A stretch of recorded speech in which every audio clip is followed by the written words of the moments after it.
Ну давай, как ты боссов убиваешь? Ну, скакнул, молодец. Давай еще разок скакнул. Ага. Очень круто. А, минус ебало. Причем здесь один феникс. Это один феникс. Давай, лысый.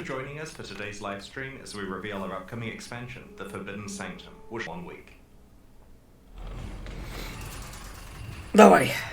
Готов охуевать.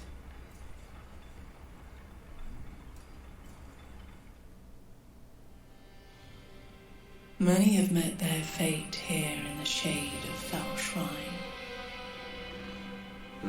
Не трогай свечу!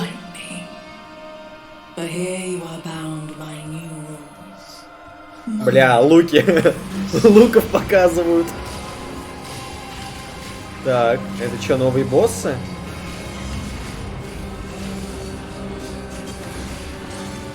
Что-то дохуя карт уже. Бля, чем-то пока напоминает этот. Ебать. Кражу. Monsters have... Чё, бля, не успел прочитать. Сука, чё у вас у всех билды? Десив. Хуя. Хуя награды. Дерево. Ага.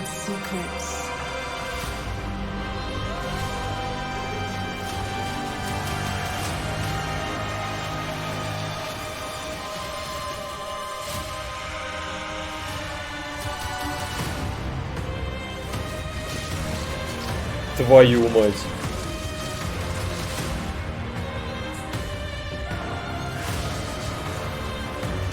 Старфордж, блять, апнули. Это похуй. Не, ролик должен был быть типа хилок одна тычка, back to normal. Back to стандарт. Чего, блять? Хуя там у абисов нодов сделали. Бля, я... Да, а ну... Сука, пока выглядит очень вкусно. Хочу уже играть. Бля, что вы делаете, ГГГ? Если вы сейчас еще за 40 следующих минут не насрете, это же будет так охуенно.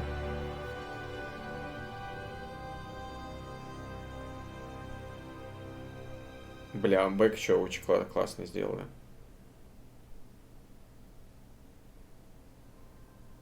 The Forbidden Sanctum is an old Templar enclave, long rumored to be hidden beneath the Fell Shrine ruins. Abandoned for a long time, it is now controlled by a malevolent entity. In this league, you'll explore it, find out its secrets, and deal with the evil that lurks there. The Sanctum Challenge League is a roguelike game, played out one room at a time as you explore Rayclast and the Atlas in Path of Exile.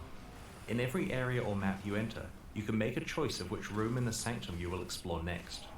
On the Sanctum map, you can see the contents of a few rooms ahead, enabling you to plot a path through its dangerous halls. And the Sanctum Бля, надо пойти разбирать, что там. Like most roguelikes, you should not expect to be able to complete it on your first try.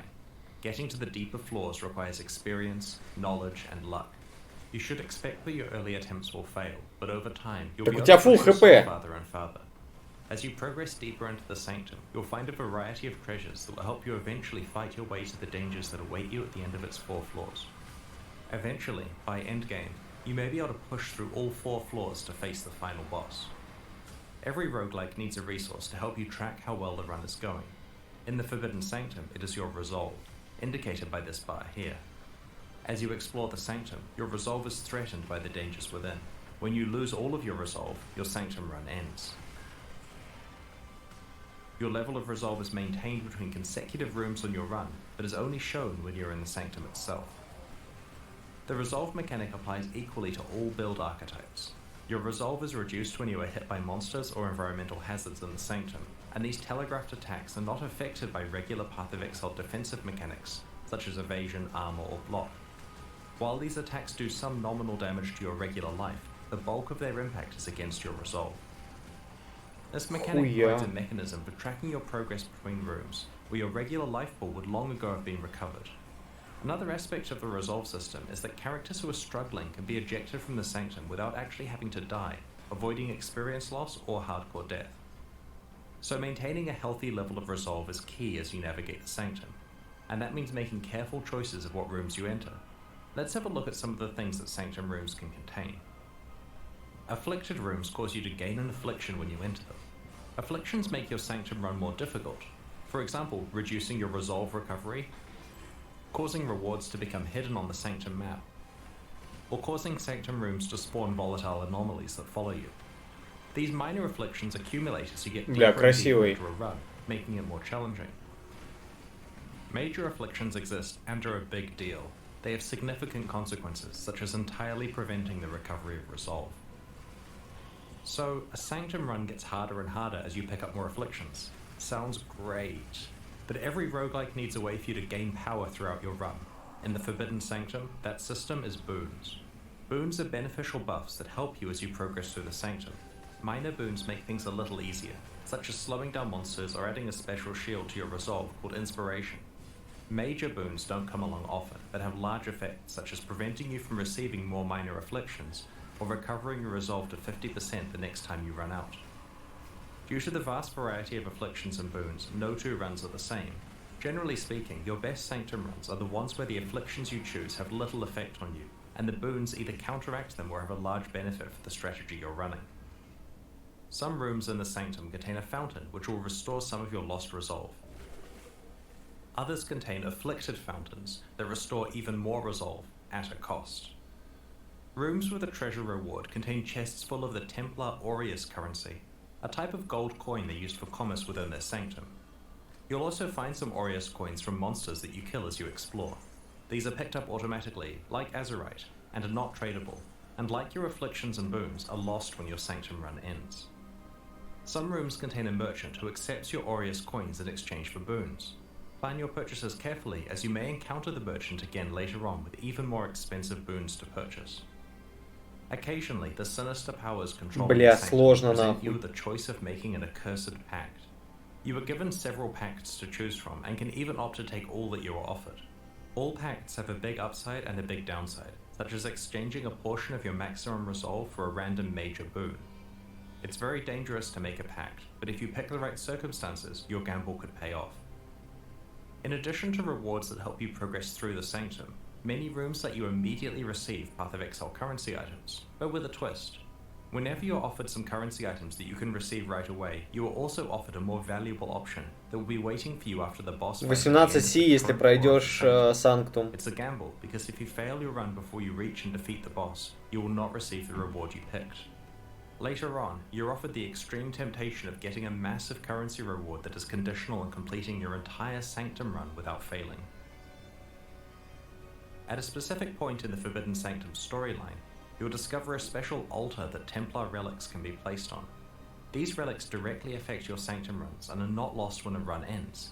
They persist throughout the League as a permanent source of meta progression. Acquiring new and better relics is one of the ways you can push farther and farther with each run you try. Relics cannot be crafted and cannot be traded, as they represent your personal progression throughout the League. You'll accumulate more than you can use simultaneously, so you'll have options to fine-tune your strategy from run to run. You can store your extra relics in the Relic Locker, a free storage space like the Expedition Locker. We don't want to spoil important story details, but the end boss of the Forbidden Sanctum can drop unique items from a pool exclusive to this League. Today we'd like to show you a unique amulet called Eternal Damnation. Gain additional elemental damage reduction equal half of your... Чего, блядь? Concept of elemental damage reduction.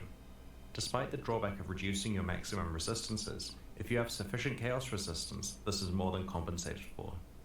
Because of the roguelike nature of the Forbidden Sanctum, defeating the boss of a floor is a difficult achievement and hence rewards. Аегу трогать не надо просто, вот уже не трогайте Аегу, пожалуйста. So if you do manage it, expect a good experience boost for your achievement.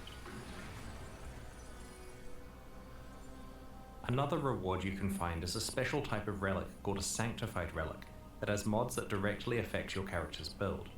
You can only unlock one slot for this type of relic, and while these relics can't be crafted through conventional means, you may find special reward rooms in the Sanctum that can modify them. These relics exist for this League only and provide a boost to character power for players who are able to master the Sanctum. The Sanctum League offers a roguelike experience that Погоди, они не только в этом будут использоваться? There's a lot to explore in the Sanctum, and we can't wait to hear about your experiences next week. In each expansion leading up to Path of Exile 2's release, we're improving Path of Exile's endgame, with new content to explore and improvements to how you customize your endgame experience. In the Forbidden Sanctum expansion, we're revamping the Atlas tree, reworking how Eldritch Altars function, and are introducing 2 new Atlas memories. The What the Atlas tree is generally fuck? working really well, but has a few problems we'd like to address. The tree offers you the ability to specialize in killing pinnacle bosses, providing extra rewards when you do so. While this sounds good on paper, it creates a situation where you're incentivized to specialize your tree for regular mapping, save up all of your boss fights, then respec fully into boss mode, and then do all of your saved up boss fights before speccing back again. Ideally, the design of the Atlas tree would let you spec into one build and then just play the game. We have removed all boss bonuses from the Atlas tree, and have baked some of them into the actual base properties of the boss fights. For example, you don't need to allocate the Gaze into the Abyss notable that makes the Elder more likely to drop a Watcher's Eye, as he just has that drop chance built in now. The Atlas tree is now focused on allowing you to specialize into content that you encounter in every map. Сука, они We переделали also все want you to дерево. specialize into your favorite leagues even more deeply on the Atlas tree. For each of the 10 leagues that the tree lets you disable, we've added a bunch more passives to the tree. Шанс контейн These new бричей passives allow you 10. to increase the league's spawn chance to much higher levels than currently possible, and juice the league even further than before. We are making a number of changes to Eldritch Altars that mostly affect their rewards, What but the will also affect fuck? gameplay decisions you make involving them. Some of the key changes include splitting up the basic currency, Scarab, and Divination card rewards to be explicit in their description of what rewards you'll get. For example, instead of map bosses dropping 3 unknown basic currency items, the altar specifically says which currency item they'll drop. As part of this change, we've removed some of the lower value yet quite common currency rewards from the pool, such as Orbs of Augmentation and Orbs of Transmutation. Speaking of Scarabs, these will be less available from altars, but we've improved their availability elsewhere to offset this. Rusted Scarabs can now drop from the core drop pool, and we've added a vendor recipe that allows you to upgrade your Scarabs up to Gilded, using the normal 3-to-1 ratio. You can also perform this action from your Fragment tab using the new upgrade button. We have made reward types exclusive to different influences, so that you know which influence type to invest in if you want to target farm a certain reward. To give you a specific example, if you run maps influenced by, say, Eater of Worlds, you'll see Divine Orbs from the basic currency reward more than twice as often as before. We've also rebalanced rewards so that choices that affect boss drops or influence monster drops are comparatively more valuable. The Wrath of the Cosmos keystone has been reworked. Previously, it was so rewarding that players felt obligated to use it Так. despite its extreme level of difficulty. Середину не This retained the поменяли. risk versus reward тут element, вот. but with the overall intensity toned down. При этом сундуки. You can now also get awakened gems from пиздец. defeating Дайте main дерево and потыкать. bonus map bosses. This additional reward helps further balance the expected returns from the various types of influence. For more detail on these changes, check out the balance Awakening various or projectiles the upcoming patch с notes. босса, пиздец. Ну, стоит In the будет, Lake блядь, of 3C. Calandra expansion, we introduced Atlas memories. When applied to your Atlas, they unlock a sequence of maps that tells the story of an NPC's past. These stories manifest as specialized encounters that involve a new challenge and exciting rewards. In this expansion, we've introduced 2 new Atlas memories, describing events related to bestiary and domination. The bestiary memory line allows you to capture harvest monsters as beasts for your menagerie. These harvest beasts can be used in 9 new beast crafting recipes. These recipes cover an array of options. For example, you can remove one of the special modifiers from a Watcher's Eye Jewel and then add another. This can have potent results, but won't affect the life, mana, or energy shield modifiers. What? You can re-roll an awakened gem from one type to another. Another example is that you can also re-roll a synthesis implicit modifier. If your item has more than one synthesis implicit, it will randomly re-roll one of them. The Domination Atlas memory thrusts you into a tale of pantheon gods that stand watch over their shrines. Like regular shrines, these are guarded by monsters and emit a buff that empowers the monsters until you claim that buff for yourself. This Atlas memory introduces a new set of shrines with specialized buffs, guarded by rare monsters that drop tantalizing rewards. The Forbidden Sanctum expansion introduces a new type of shard that can drop from Harbingers, Fracturing Shards. When combined together into a full currency item, you get the Fracturing Orb, which behaves the same as the Fracturing Craft from Harvest. It can be used on any rare item with at least 4 modifiers. When the orb is applied, it locks one of the modifiers in place so that further crafting efforts do not affect that modifier. Items fractured in this way can only have 1 fractured modifier. Previously, this crafting option was gated behind the Oshabi fight in Harvest. Now that it has been rehomed to Harbinger, the harvest crafting option is no longer available. This means that you'll be able to use your harvest life force and Ashabi kills on other crafts. Because fracturing shards drop from harbingers, you'll be able to target farm them by speccing into harbinger content on your atlas tree. Harbinger это что, блять? The Forbidden Sanctum expansion introduces a number of new skill gems. Вау, In пока addition to some пушка new вообще. melee Val skills we'll discuss later in the livestream, there are 2 totally new skills that we'd like to unveil today. Volcanic Fissure is a new fiery slam skill that can be used with staves, maces, axes, and unarmed attacks. Strike the ground to create a chasm that winds towards your target. This chasm can path around corners before erupting as the fissure gets as close as it can reach. It releases a burst of fiery projectiles that explode on striking the ground. Enemies hit by multiple impacts will take a lot of stacked damage. Выглядит как неплохой скилл. Bursts of damage or aim far away to damage a larger area. Frozen Legion is an unusual spell, summoning a ring of icy statues that attack with your own weapon damage. This skill has multiple cooldown stacks and consumes all cooldown uses at once to summon a statue for each available cooldown. The statues perform a sweeping ice slash, and these sweeps can overlap, resulting in multiple hits against targets close to you. This spell can be used with staves, maces, and axes. The skill is particularly powerful with slow, heavy weapons, as while the statues will use your attack speed, you should instead prioritize the spell's own cast time and cooldown.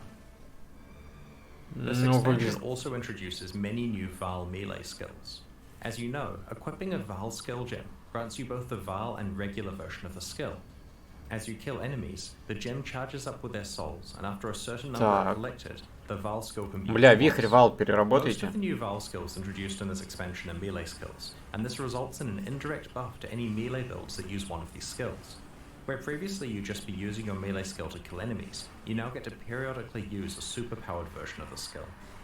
Мне кажется If you ли... like Flicker Strike, you'll love Val Flicker Strike, as it really dials up the concept of letting fate take the wheel. Val Flicker Strike causes you to flicker dozens of extra times, slashing enemies. During this time, you don't deal any damage to the enemies you slash. You're quite vulnerable due to not leeching or generating fortify stacks. When you finish flickering, if you survived of course, you'll be rewarded with a single huge hit of damage against each enemy you slashed. Val Cleave is a new Val skill that buffs the behavior of its non-Val version, in a similar way to how Val Reeve works. Val Cleave triggers 2 buffs, one when you kill a rare enemy, and one when you kill either a rare or unique enemy. The latter is a strong buff to regular Cleave, which you can keep up almost permanently if you're able to kill rare or unique enemies often enough. The bonus for killing a rare enemy is that you get to steal its mods for a time. Бля, это встроенный хедхантер. Without actually needing to find one. Overall, Val Cleave is a pretty powerful upgrade to any melee build that could run Cleave. That +2 radius buff is looking pretty good now, right? Don't hurt me. Он своё мыло положил! Over the coming week. The Forbidden Sanctum expansion introduces over 15 new unique items. Бля, from ну Sanctum пок. exclusive uniques to ones that can be found from Path of Exile's pinnacle bosses. I'd like to show you 3 examples of these, designed by winners of our prior league's boss kill races. Progenesis is a unique amethyst flask that was designed by Ben and drops from the Uber Maven. It's a defensive flask that grants a mini version of the Petrified Blood effect, but without requiring you to be on low life. This is a useful tool to prevent you getting one-shot by large amounts of incoming damage in scary situations. Rational Doctrine is a unique jewel that was designed by Rawlings and drops from Uber Venarius. By manipulating your attributes, you can change how this jewel behaves. While the ideal dream outcome is that you manage to get your strength and intelligence tied for highest, enabling both of the benefits simultaneously, the jewel is still very powerful if it only grants your choice of permanent consecrated ground or permanent profane ground. Entropic Devastation is a pair of unique gloves that were designed by Gucci Pradas and dropped from the Uber Shaper. Currently, the ways to get Spell Impale are very limited. These gloves provide the powerful property of causing all of your spells to impale on crit. So let's talk about unique weapons, specifically endgame unique weapons. What the hell? In many ways, the weapon is the most iconic and important item on a character, so it's very important that we make them exciting and worthy of their unique status. While some unique weapons have special properties that enable entirely new builds, others are best compared to powerful rare items as a primary source of your character's damage. We have to be very careful when pitching the power level of these unique weapons. If they're not powerful enough, then they're useless and are ignored, but if they're too powerful, then they discourage entire archetypes of characters from trying to find or craft rare weapons. Interestingly, the above problem doesn't apply to belts. Despite Mageblood and Headhunter both existing as extremely powerful unique items, people still craft plenty of rare belts.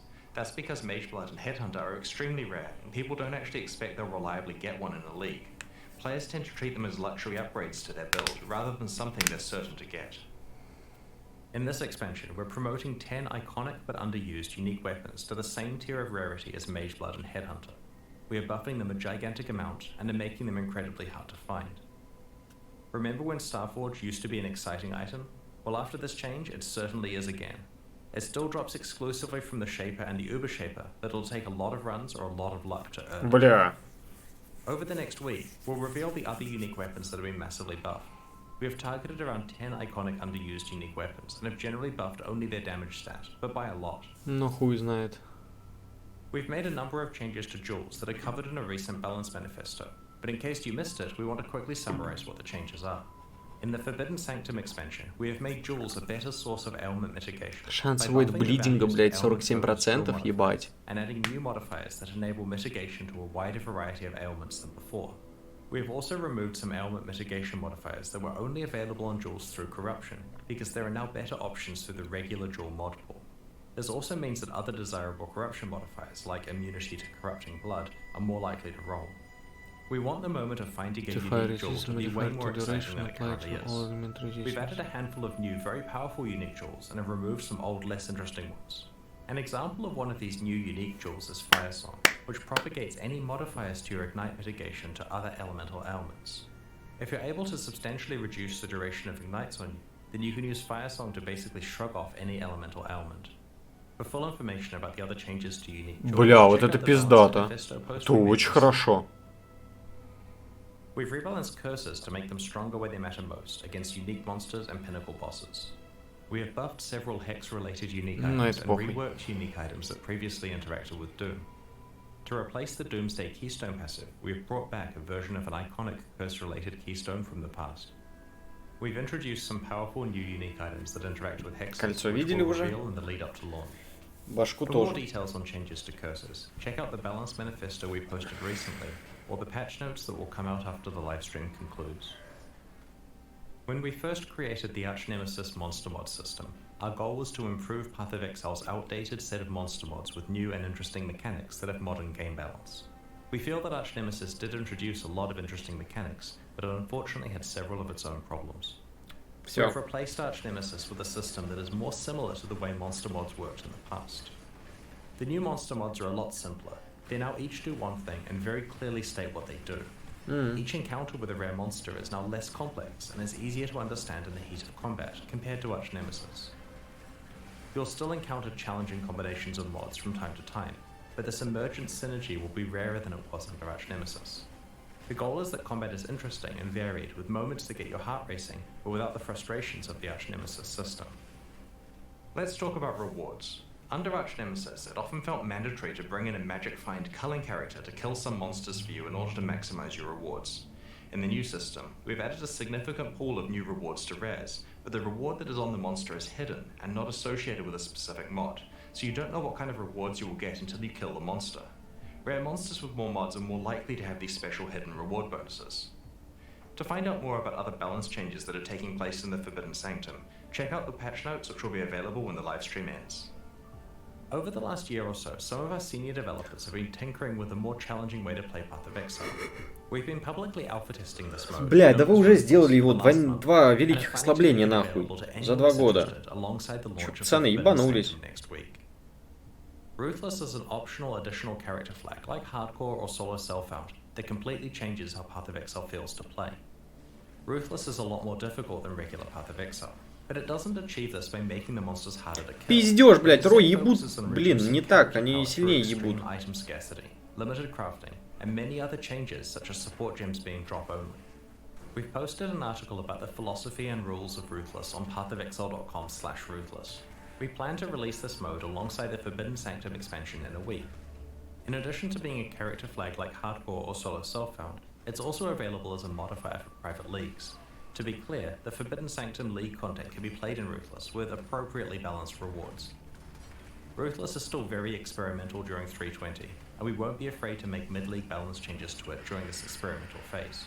Ruthless is not for everyone, but so far it has found a supportive and growing group of players who enjoy the additional challenge that it brings.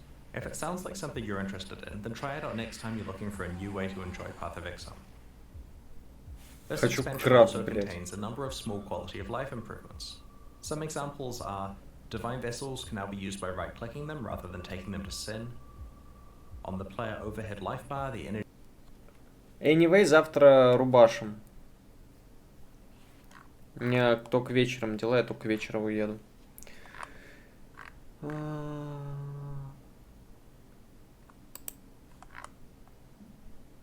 Бля, все поизучать, хуй, сука, 18 сфер.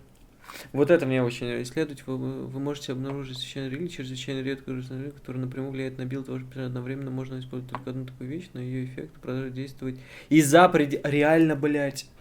Множитель критических ударов, умение выбирает цель. Чего, блять? Чего, блять? Пиздец.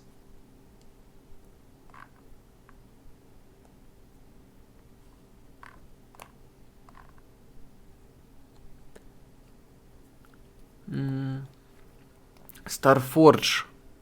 Сука, вот сколько это физ ДПС-а? Увеличение физы, скорость атаки, ваша физа. Ну, мы чисто циферки, блядь, бафнули.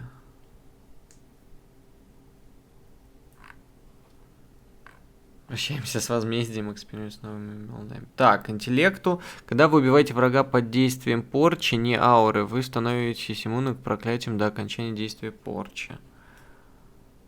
Месяц поджога на вас, избегание, блядь, очень классно. Бля, ну пиздата.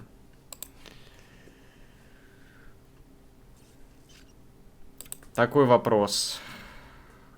Список изменений будет чуть попозже.